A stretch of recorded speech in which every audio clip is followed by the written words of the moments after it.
Shalom, kembali kita akan mendengarkan renungan pagi dengan judul Tanda Kebenaran yang Murni. Sebelumnya mari kita berdoa. Terima kasih Bapa di sorga, Engkau tetap menyertai kami sampai pada saat ini. Kami mau belajar firman Tuhan, dengarkan firman Tuhan. Roh Kudus Tuhan selalu bersama-sama dengan kami, dalam nama Yesus Juru Selamat kami, amin. Ayat renungan kita terdapat dalam Yeskiel pasal 9 ayat 4. Firman Tuhan kepadanya, berjalanlah dari tengah-tengah kota yaitu Yerusalem dan tulislah huruf T pada dahi orang-orang yang berkeluh kesah karena segala perbuatan-perbuatan keji yang dilakukan di sana. Nah, di dalam terjemahan yang aslinya sebenarnya bukan huruf T, tapi di sini dikatakan pergilah ke tengah-tengah kota melalui tengah-tengah Yerusalem dan berilah tanda pada dahi, jadi hanya tanda. Pada dahi orang-orang yang mengeluh dan menangisi semua kekejian yang dilakukan di tengah-tengahnya. Saudaraku yang kasih, ini adalah satu pekabaran yang Tuhan berikan melalui Nabi Yeskiel. Jadi bagaimana kemurtatan yang terjadi di antara bangsa itu, tetapi masih ada orang-orang yang tetap mengikuti perintah Tuhan. Hamba Tuhan Nyonya White dia menyatakan, mereka yang menerima tanda murni kebenaran itu yang dipasang atau ditaruh pada mereka oleh kuasa Roh Kudus, dilambangkan oleh tanda pada orang yang berjubah putih, ialah orang-orang yang berkeluh kesah karena segala perbuatan-perbuatan keji yang dilakukan di dalam gereja. Karena gereja sudah tidak setia, tetapi tidak semuanya.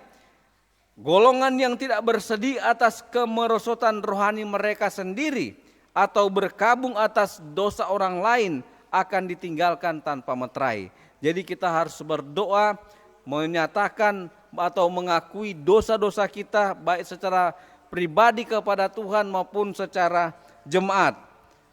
Bukan semua orang yang mengaku memelihara hari Sabat akan dimeteraikan. Bahkan banyak orang sampai kepada mereka yang mengajarkan kebenaran itu tidak akan menerima meterai Allah pada dahi mereka.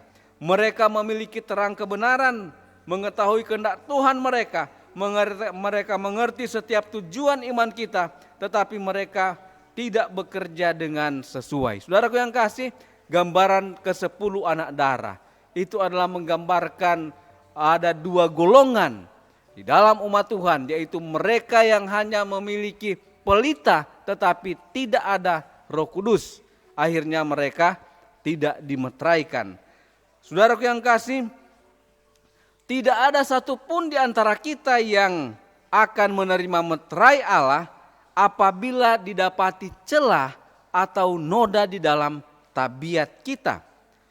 Kemudian dikatakan, telah diserahkan kepada kita untuk menyembuhkan atau untuk memperbaiki cacat-cacat dalam tabiat kita dan untuk membersihkan keabah jiwa dari setiap kenajisan. Barulah hujan akhir akan dicurahkan kepada kita sama seperti hujan awal yang dicurahkan pada murid-murid pada hari Pentakosta. Saudara-saudara, apa yang engkau sedang lakukan dalam pekerjaan mengadakan persiapan ini?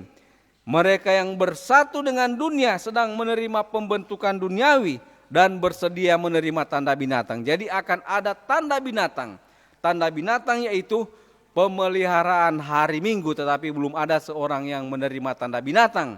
Tetapi itu akan dipaksakan. Mereka yang tidak bergantung atas diri sendiri dan merendahkan diri mereka di hadapan Allah dan menyucikan jiwa mereka dengan menuruti kebenaran, menuruti perintah Tuhan, menuruti 10 hukum Tuhan, memelihara hari Sabat dengan cermat, dengan kuasa Roh Kudus. Mereka inilah yang akan menerima bentukan sorga dan bersedia menerima meterai Allah pada dahi atau pikiran mereka. Apabila undang-undang dikeluarkan dan cap dikenakan, maka tabiat mereka akan tetap murni dan tidak berkecelaan demi kehidupan yang kekal. Saudaraku yang kasih, sekaranglah waktunya kita untuk bersedia. Meterai Allah tidak akan pernah dikenakan ke atas dahi atau pria dan wanita yang tidak suci. Meterai itu tidak akan pernah dikenakan pada dahi pria atau wanita yang berambisi dan mengasihi dunia. Meterai itu tidak akan pernah dikenakan kepada pria dan wanita yang hati atau bibirnya menipu.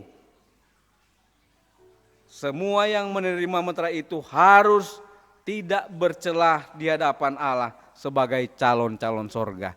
Biarlah kita berdoa secara pribadi supaya kita boleh dimeteraikan oleh Tuhan. Karena hanya mereka yang menerima meterai Tuhan yang akan bertahan melewati masa kesukaran yang besar yang ada di hadapan kita. Dan mereka akan menerima pahala, yaitu kehidupan yang kekal. Kiranya Tuhan memberkati kita dalam nama Yesus. Amin.